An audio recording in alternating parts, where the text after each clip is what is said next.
All right, we're going to start doing our official talk now. You want? So there you just press the arrow. Yep, and I'll probably have the command so the videos come up like a second. Say hello to everybody. Okay, so here we all are now, and we're officially going to start. The first thing, well, here you go, this study of historical archery. There's a couple people here in Chicago that do it, and lucky you, here we all are in the same room. Yeah. Let's see if I can make this work. Ah, excellent. The first thing that comes along, well, I feel like me, you probably lay awake at night thinking to yourself, what did they do before bows and arrows? It bothers me all the time. Anybody ever seen anyone play the game of lacrosse? Or throw a tennis ball for a dog with that hand thrower? This is the prehistoric equivalent of it. It goes back almost 30,000 years. In fact, we got a slide that says so. See, I was right. You've got a very long, very light spear. Nowadays we call them a dart. If you look at it, it flexes real nicely. On the end of that was one of these sharp little buggers. I've got one here in case anyone wants to come and run their fingers over it. I call it Clovis Point because they were found in a place called Clovis, New Mexico.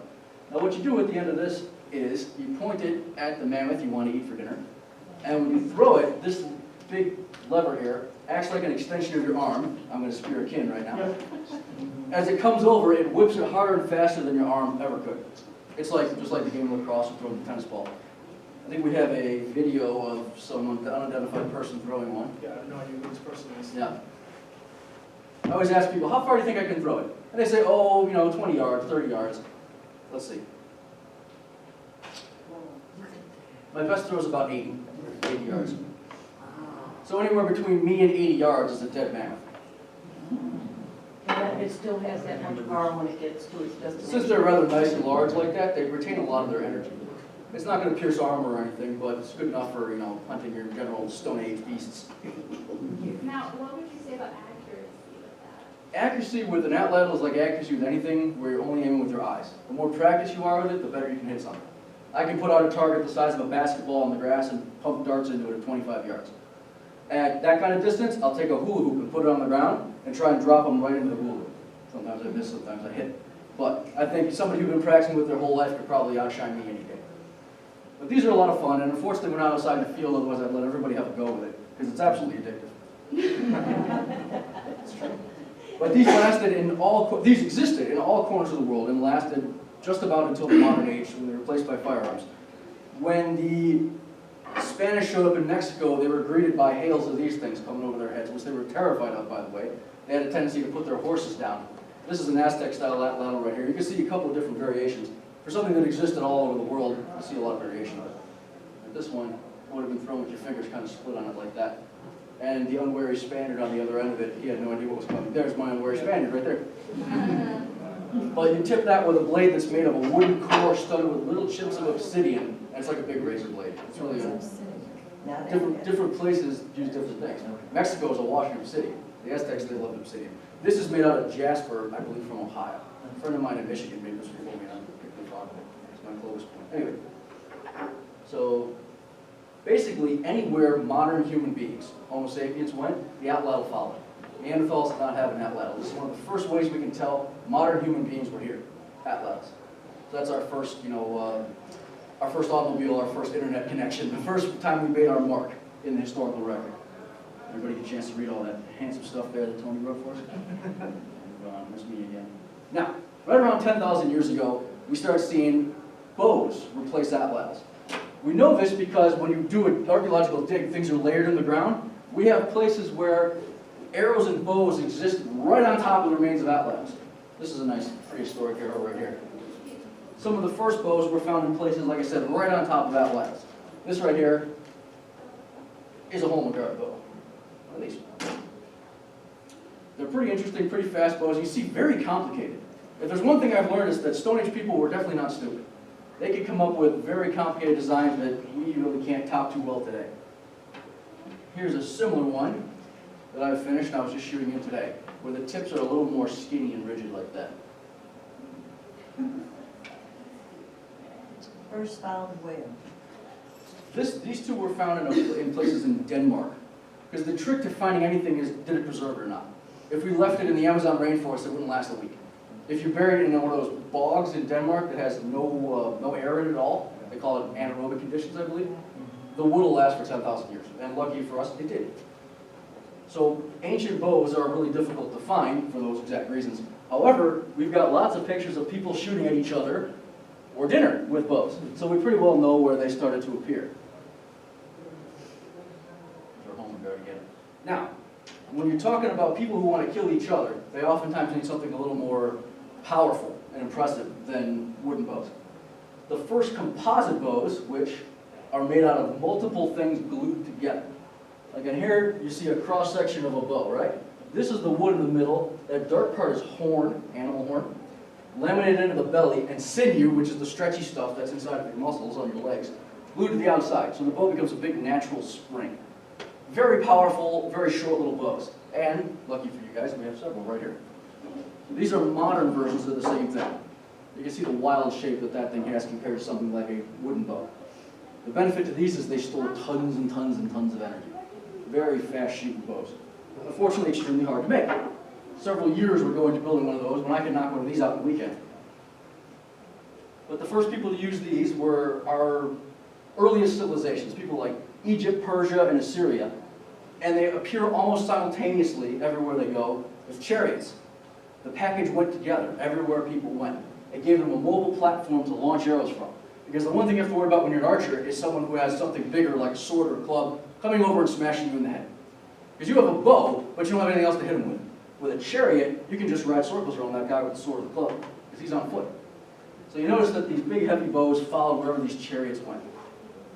There's a nice reproduction of those Egyptian bows made by a fellow, I believe, in Michigan or somewhere like that. But you can see the extreme angle to them like that, and you saw our Egyptian guy when they're at full draw, how they straighten out into a big curve. Very powerful bows. The first one I want to show you here today, so let's let you give the best impression. There's an Assyrian Chariot, and you can see lots of people on board that thing and how big it is. The wheel's probably about up to my head, more likely. You see the Egyptian ones are much, much smaller. That's two different ideas of what you do with a chariot. This one's going to run circles around you, this one's just going to run you over. But eventually, people learn how to sit on the back of horses. Those big, semi-dangerous beasts that we've been chasing around and eating for the last 30, 40,000 years. As soon as we learn how to get on them, well, then the chariot's kind of obsolete now. Why need 2, 3 horses and a big black when we can just sit on his back? The earliest horse archers, these are Assyrian horse archers from the 900s, you can see were in pairs. One guy carried things while the other guy shot. But it wasn't long before people figured out how to do everything at once. Some of the first of those guys were these guys, the Scythians. Maybe you heard of them, maybe you haven't. Some of the earliest nomadic raiding types of peoples, like proto-Mongols. Go back a few hundred years, 1,000 years even, before them, and you've got these guys. They used a very wild and exotic, very short bow. And that's the birth of those composite bows like you see on the table right here. But horse archery was such a great skill that other groups, like the Greeks and the Romans, used to hire horse archers to come work for them, because it was too hard to train them yourself. Much easier just to pay someone to do it for you. But eventually, when we go into what we call the Dark Ages, the Roman Empire starts to slide back, you start to see less and less of the big organization you see in places like Greece or Rome. You get into what we call the Dark Ages. Archery didn't disappear, far from it. Archery became more a job of a couple of real skilled bowmen, usually guys armed with something like this, a simple longbow, which has been around just about as long as people have been pulling on strings. So these guys, their job was to protect their lord and pick off troublesome individuals on the battlefield. This was King Harald, the guy who was king of England before Edward came in 1066. The story is that he caught an arrow in the eyeball, and that pretty well ended his reign right about there. But there's lots of stories like this from the Dark Ages of people who were riding into battle, they lifted up their helmet for a better view and never looked at closing. Because some bodyguard archer on the other guy's team said, "Aha, gotcha, boom!" And that was the end of him. Lots of stories about, there was a good one about some Vikings that had raided the shore of, I believe it was Ireland. And these two archers were on the shore. One of them was the Duke, and the other was a lowly archer who was very good. Everybody knew he was a good shot. So here comes these Vikings, and the guy is armored up to his eyeballs, chainmail all over the place, big helmet, nothing but his eyeballs showed. The Duke and this other archer both loose arrows at the same time. One hits the water, the other hits the guy in the eye, and he tumbles dead out of the boat. The yeoman archer turns to his lord and says, "Good shot, sire!" But those bows eventually grew up into what we all know and love from the movies, the English longbow. And the English longbow was a very large bow, well over 6 feet tall, shooting correspondingly very large arrows. They could weigh up to 1/4 of a pound with quite a few ounces of steel on the other end. If you looked at that breastplate when you came in, you see what an English longbow could do to an armored opponent. And that irritates people wearing armor to no end. If you bought all that armor, you definitely don't want somebody with a stick and a string shooting at you. But the English knew it was a good way to conduct a battle, and on top of which it's cheap. All that armor costs as much as a new car if you have it all set out for you. A longbow, that doesn't cost much at all. Now they're arrows. So the unfortunate French rode time and time again into a storm of arrows. Now you'll often hear when people talk about the longbow, its great adversary, the crossbow. Crossbows are exceedingly powerful, but very short-range weapons, and also expensive compared to our simple stick and string over here. What happened at the famous Battle of Crecy, where the longbow and the crossbow came up against each other, was that the crossbowmen were outranged. Small darts, heavy, but they don't have the stability going through the air. It's like a football. You ever seen those old footballs used to make with a little tail on it? You could give a kid, so he'd throw it, and it would spiral perfectly every time. Well, this is a football without a tail, and this is a football with a tail. Flies much farther, much straighter, more accurate, and then it punches holes in people's armor at the other end of it. So you can see why they ended up triumphing over those guys as well. Here we got a beautiful picture of a bunch of people drawing longbows. Because longbows can be very heavy. A modern bow generally ranges from 40 to 50 pounds effort it takes to pull it back. A longbow could be 150 to 180 pounds to pull it back. People spent their entire lives learning to pull these bows. But it took a different type of draw. If you see this guy drawing right here, which is a beautiful picture, way down below his chin for high elevation. That's not the kind of archery most people are used to. These guys practice hitting individual targets out to 300 yards, 3 football fields away. You weren't safe if somebody had one of these.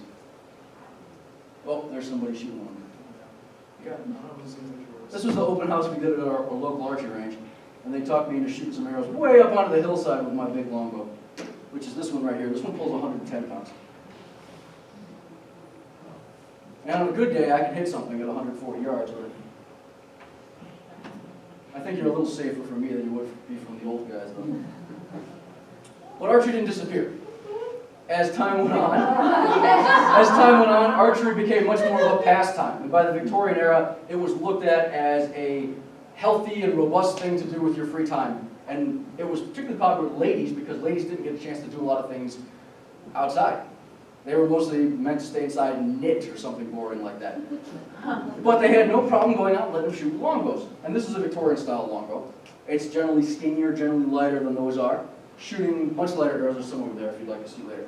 But it actually became one of the premier ways for people to socialize in Victorian Europe because you could go out there and meet handsome gentlemen, if that was your thing, or pretty ladies, would be more mine, in a setting where nobody was looking down on you. So that was extremely popular. And from there, we're going to move into Asia, and I'm going to turn over to this guy right here. Thank you. So yeah, Dan touched a little bit on the composite bows, which is what kind of like a lot of folks used in like the early parts of Europe, you know, with Romans and such. But when we moved on to Europe with the longbows in Asia, they still kept going with it, mostly because they were using archery to fight a lot more than hunting. So they required the power of hornbows. And so we have China here, Korea here, and then most people know about Japan, I would say, Japanese archery. We're going to touch